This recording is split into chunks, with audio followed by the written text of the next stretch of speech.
ओम श्री गणेशाय नमः। श्री शिव महापुराण रुद्र संहिता कुमारखंड 11वां अध्याय। इस अध्याय में हम जानेंगे कार्तिकेय द्वारा वाण तथा प्रलंब आदि असुरों का वध, कार्तिकेय चरित्र के श्रवण का महात्म। ब्रह्मा जी बोले, हे मुने, इसी बीच वाण नाम के राक्षस से पीड़ित होकर क्रौच नाम का एक पर्वत कुमार कार्तिकेय की शरण में वहां पर आया।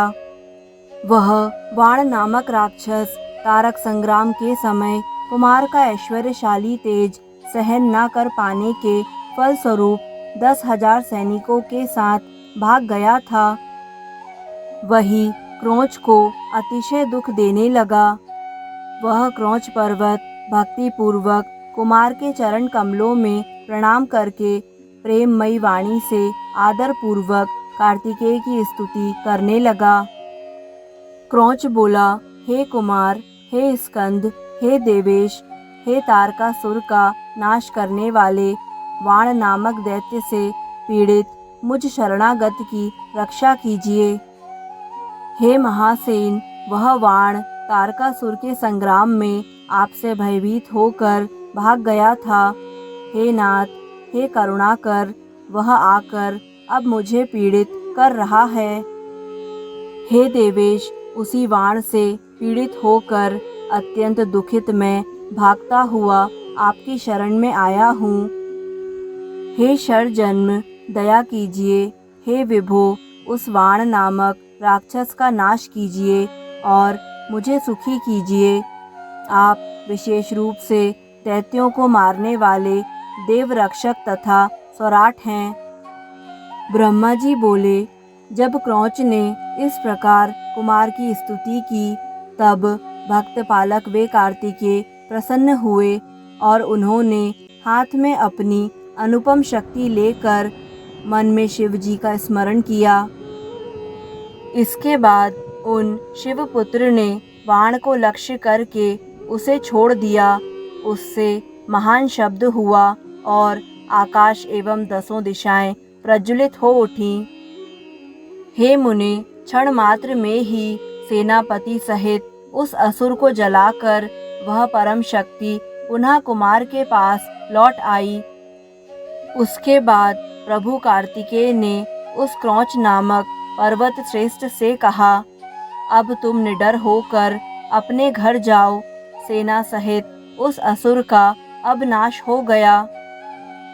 तब स्वामी कार्तिकेय का वह वचन सुनकर पर्वतराज प्रसन्न हो गया और कुमार की स्तुति कर अपने स्थान को चला गया। हे मुने, उसके बाद कार्तिकेय ने प्रसन्न होकर उस स्थान पर महेश्वर के पापनाशक 3 लिंग विधि पूर्वक आदर के साथ स्थापित किए। उन तीनों लिंगों में प्रथम का नाम प्रतिज्ञेश्वर, दूसरे का नाम कपालेश्वर और तीसरे का नाम कुमारेश्वर है। ये तीनों सभी सिद्धियां देने वाले हैं।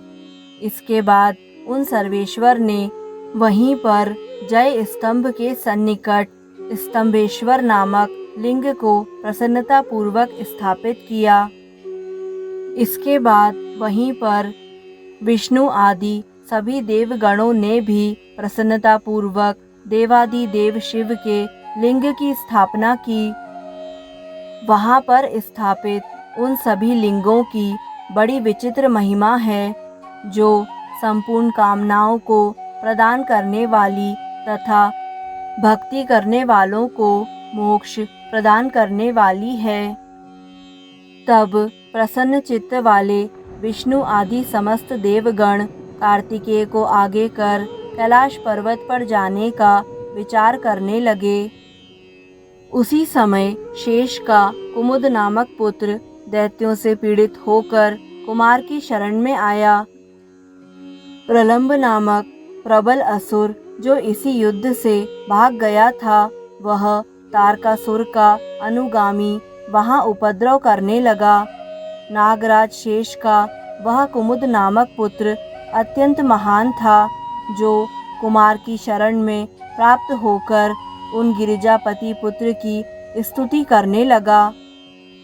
कुमुद बोला, हे देव देव, हे महादेव के श्रेष्ठ पुत्र, हे तात, हे महाप्रभु, मैं प्रलंबासुर से पीड़ित होकर आपकी शरण में आया हूँ। हे कुमार, हे स्कंद, हे देवेश, हे तारक शत्रु, हे महाप्रभु, आप प्रलंबासुर से पीड़ित हुए मुझ शरणागत की रक्षा कीजिए। आप दीन बंधु, करुणा सागर, भक्त वत्सल, दुष्टों को दंडित करने वाले शरणदाता तथा सज्जनों की गति हैं। जब कुमुद ने इस प्रकार स्तुति की तथा दैत्य के वध के लिए निवेदन किया, तब उन्होंने शंकर के चरण कमलों का ध्यान कर अपनी शक्ति हाथ में ली। गिरिजापुत्र ने प्रलंब को लक्ष्य करके शक्ति छोड़ी। उस समय महान शब्द हुआ और सभी दिशाएं तथा आकाश जलने लगे। अद्भुत कर्म करने वाली वह शक्ति 10,000 सेनाओं सहित उस प्रलंब को शीघ्र जलाकर कार्तिकेय के पास सहसा आ गई। तदंतर कुमार ने शेषपुत्र कुमुद से कहा, वह असुर अपने अनुचरों के सहित मार डाला गया। अब तुम निडर होकर अपने घर जाओ। तब नागराज का पुत्र कुमुद कुमार का वह वचन सुनकर उनकी स्तुति कर उन्हें प्रणाम करके प्रसन्न होकर पाताल लोक को चला गया। हे मुनीश्वर, इस प्रकार मैंने आपसे कुमार की विजय, उनके चरित्र तथा परम आश्चर्यकारक तारक वध का वर्णन कर दिया। यह आख्यान संपूर्ण पापों को दूर करने वाला, दिव्य तथा मनुष्यों की समस्त कामनाओं को पूर्ण करने वाला, धन्य यशस्वी बनाने वाला, आयु को बढ़ाने वाला और सज्जनों को भोग तथा मुक्ति प्रदान करने वाला है। जो मनुष्य कुमार के इस दिव्य चरित्र का कीर्तन करते हैं, वे महान यश वाले तथा महाभाग्य से युक्त होते हैं और अंत में शिवलोक को जाते हैं। जो मनुष्य श्रद्धा और भक्ति के साथ उनकी इस कीर्ति को सुनेंगे, वे इस लोक में परम सुख भोग कर अंत में दिव्य मुक्ति प्राप्त करेंगे।